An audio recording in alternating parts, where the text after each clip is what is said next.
Hello friends, no economics जानिए अर्थशास्त्र में आपका स्वागत है। आज के वीडियो में हम बात करेंगे Tobin's portfolio approach to demand for money के बारे में, जिसे हिंदी में मुद्रा की मांग के संदर्भ में टोबिन का पोर्टफोलियो सिद्धांत कहा जाता है। दोस्तों, जब क्लासिकल इकोनॉमिस्ट द्वारा मुद्रा की मांग का सिद्धांत बनाया गया, तो उसमें केवल लेन देन उद्देश्य के लिए की जाने वाली मुद्रा की मांग को शामिल किया गया था। यानी मुद्रा की मांग से संबंधित जो पहला सिद्धांत था, वह केवल ट्रांजैक्शन पर्पस या लेन देन उद्देश्य को ही आधार मानकर तैयार किया गया था। क्लासिकल सिद्धांत के अनुसार मुद्रा की मांग केवल लेन देन उद्देश्य के लिए की जाती है। बाद में प्रोफेसर केन्स ने इस मुद्रा की मांग सिद्धांत में डिमांड फॉर मनी के दो और उद्देश्य जोड़े, प्रिकॉशनरी डिमांड फॉर मनी और स्पेक्युलेटिव डिमांड फॉर मनी। यानी सतर्कता उद्देश्य के लिए मुद्रा की मांग और सट्टा उद्देश्य के लिए मुद्रा की मांग। प्रोफेसर केन्स ने मुद्रा की मांग के अपने सिद्धांत में मुद्रा की मांग के तीन उद्देश्य बतलाए, और जिससे उनके सिद्धांत ने क्लासिकल अर्थशास्त्रियों की मुद्रा की मांग सिद्धांत के ऊपर श्रेष्ठता हासिल की। लेकिन उनके सिद्धांत में एक मुख्य कमी रह गई, और वो कमी ये थी कि उनके अनुसार मुद्रा की मांग के तीनों उद्देश्यों में से केवल एक उद्देश्य, यानी सट्टा के लिए मुद्रा की मांग का उद्देश्य, या जिसे हम इंग्लिश में स्पेकुलेटिव डिमांड फॉर मनी कहते हैं, वही केवल ब्याज दर के परिवर्तन पर निर्भर करता है। यानी केन्स के अनुसार ब्याज दर में परिवर्तन होने पर केवल स्पेकुलेटिव पर्पस के लिए जिस मुद्रा की मांग की जाती है, केवल उसमें परिवर्तन होता है। जेम्स टोबिन, डब्ल्यू जे बोमेल और मिल्टन फ्रीडमैन प्रोफेसर केन्स की इस बात से सहमत नहीं थे। उनका मानना था कि न सिर्फ स्पेकुलेटिव डिमांड फॉर मनी, बल्कि ट्रांजैक्शन डिमांड फॉर मनी भी ब्याज दर में होने वाले परिवर्तनों पर निर्भर करता है। दोस्तों, प्रोफेसर केन्स के तरलता अधिमान सिद्धांत के ऊपर या लिक्विडिटी प्रेफरेंस थ्योरी के ऊपर मैंने पहले ही एक वीडियो बना दिया है। उसका लिंक आपको इस वीडियो के डिस्क्रिप्शन में मिल जाएगा। डिस्क्रिप्शन में दिए लिंक को फॉलो करके आप उस वीडियो को देख सकते हैं। दोस्तों, इस वीडियो में हम जेम्स टोबिन के पोर्टफोलियो डिमांड फॉर मनी के बारे में पढ़ेंगे, और इसके बाद के लगातार वीडियो में हम डब्ल्यू जे बोमेल और मिल्टन फ्रीडमैन के सिद्धांतों को समझेंगे। चलिए बात करते हैं जेम्स टोबिन के पोर्टफोलियो अप्रोच के बारे में।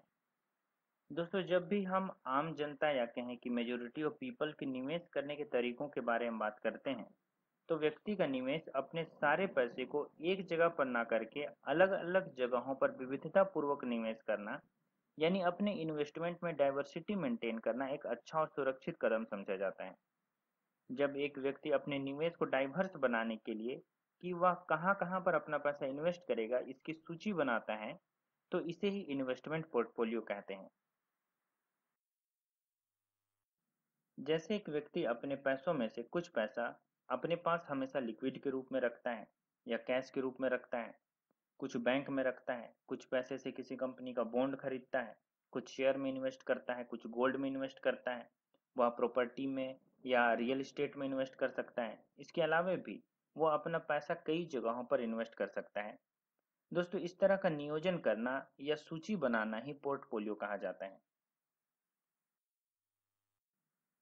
प्रोफेसर केन्स का कहना था कि एक व्यक्ति जो पैसा अपने पास लिक्विड के रूप में रखता है या ट्रांजैक्शन पर्पस के लिए रखता है, उसका सट्टा उद्देश्य के लिए रखे गए पैसे पर मिलने वाले ब्याज से कोई लेना देना नहीं होता है। यानी अगर bank, real estate, gold, bond या शेयर जैसे उपायों में इन्वेस्ट करने पर मिलने वाला रिटर्न या ब्याज दर बढ़ जाए या घट जाए, तो भी इसका प्रभाव लेन देन उद्देश्य के लिए रखे गए पैसे के स्टॉक पर नहीं पड़ेगा। लेन देन उद्देश्य या ट्रांजैक्शन पर्पस के लिए रखे गए पैसे की मात्रा दूसरे उपायों में इन्वेस्ट करने पर मिलने वाले रिटर्न से प्रभावित नहीं होती है। लेन देन उद्देश्य के लिए की जाने वाली मुद्रा की मांग ना तो घटती है और ना ही बढ़ती है, चाहे ब्याज दर में कोई भी परिवर्तन क्यों ना हो। प्रोफेसर केन्स का मानना था कि अगर बैंक के बचत खाते में मिलने वाला ब्याज दर 4% से बढ़कर 8% क्यों ना हो जाए, अगर एक व्यक्ति ने ट्रांजैक्शन पर्पस के लिए पैसा कैश के रूप में अलग किया है, तो वह कभी भी ट्रांजैक्शन पर्पस के लिए अलग किए गए पैसे को अधिक ब्याज की लालच में बैंक के बचत खाते में जमा नहीं करेगा। उसके ट्रांजैक्शन पर्पस के लिए रखे गए पैसे की स्टॉक में कोई परिवर्तन नहीं होगा, चाहे ब्याज दर बाजार में कुछ भी हो। इसे इस तरह से समझिए, अगर बैंक के बचत खाते में मिलने वाला ब्याज दर 4% से बढ़कर 8% क्यों ना हो जाए, अगर एक व्यक्ति ने ट्रांजैक्शन पर्पस के लिए पैसा कैश के रूप में अलग किया है, तो वो कभी भी ट्रांजैक्शन पर्पस के लिए अलग किए गए पैसे को अधिक ब्याज की लालच में बैंक के बचत खाते में जमा नहीं करेगा। उसके ट्रांजैक्शन पर्पस के लिए रखे गए पैसे के स्टॉक में कोई परिवर्तन नहीं होगा, चाहे बाजार में ब्याज दर कुछ भी हो।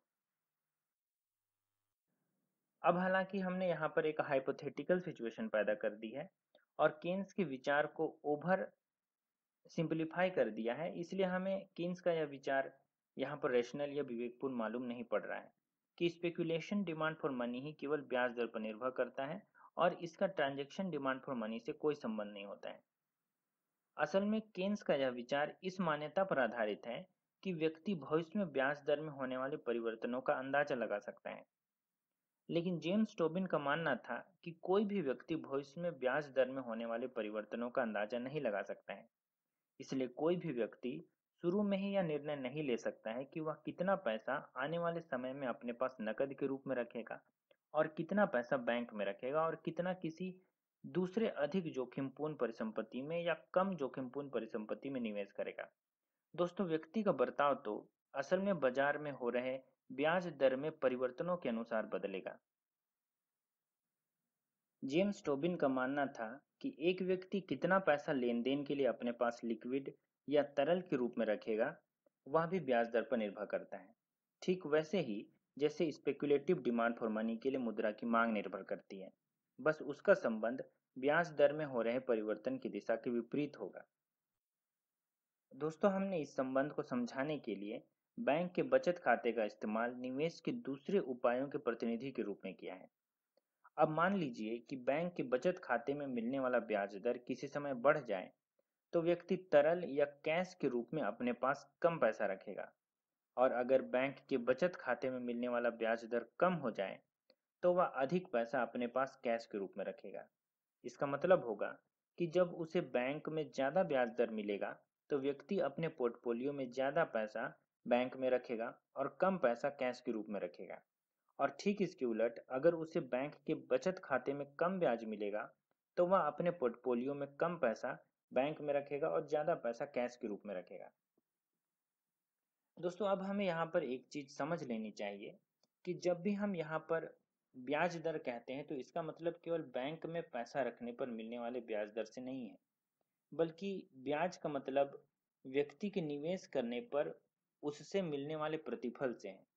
अब ये व्यक्ति की प्रवृत्ति पर निर्भर करता है कि वह अपना पैसा कहाँ निवेश करना पसंद करता है। वो अपना पैसा बैंक में रख सकता है, पैसे से शेयर खरीद सकता है, किसी कंपनी का बॉन्ड खरीद सकता है, पैसा बुलियन मार्केट में इन्वेस्ट कर सकता है या फिर रियल एस्टेट में इन्वेस्ट कर सकता है। वह पैसा कहाँ कहाँ इन्वेस्ट करेगा, ये व्यक्ति के निवेश पर जोखिम उठाने की उसकी प्रवृत्ति पर निर्भर करता है। जेम्स टोबिन का मानना है कि व्यक्ति का रैशनल बिहेवियर यही है कि व्यक्ति ज्यादा जोखिम की अपेक्षा उन उपायों पर पैसा निवेश करना पसंद करता है जहां उसे कम जोखिम उठाना पड़ता है। हालांकि उसे तब कम जोखिम उठाने पर कम प्रतिफल मिलता है और अधिक जोखिम पर अधिक प्रतिफल मिलने की उम्मीद होती है। यानी low risk yields low returns and high risk yields high returns. इसलिए एक व्यक्ति जिसे जोखिम उठाना पसंद है, अपने पोर्टफोलियो में अधिक पैसा वहां निवेश करता है जहां उसे अधिक रिटर्न मिलने की उम्मीद होती है, जैसे शेयर या स्टॉक में, जहां निवेशक को रिटर्न अधिक मिलने की उम्मीद होती है, लेकिन वहां पैसे के डूबने का रिस्क भी अधिक होता है। वहीं दूसरी तरफ एक व्यक्ति जिसकी प्रवृत्ति कम जोखिम उठाने की होती है, वह अपना ज्यादा पैसा कैश के रूप में रखता है।